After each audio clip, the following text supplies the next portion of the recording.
Sejumlah warga Desa Piru, Kecamatan Seram Barat, Kabupaten Seram bagian Barat, SBB, melakukan palang pintu masuk kantor Desa Piru Kamis 7 Oktober 2021.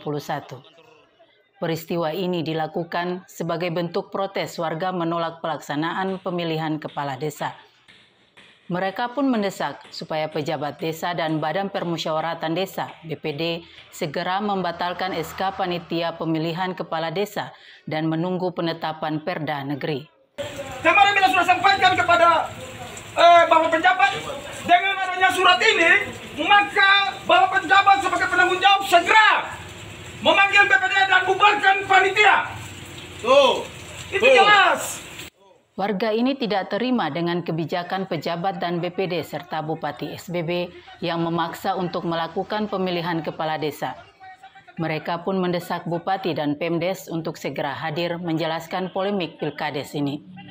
Kalau tidak hadir, kita undang Bupati hadir, Pemdes hadir.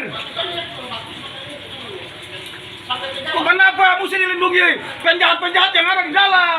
Mereka menyalahi aturan tapi dilindungi. Kita masyarakat mau dilindungi di mana? Masyarakat Piru pada umumnya tidak setuju dengan Pilkades. Mereka lebih memilih untuk menunggu penetapan Perda Negeri, sehingga pimpinan Desa Piru bisa diangkat secara adat.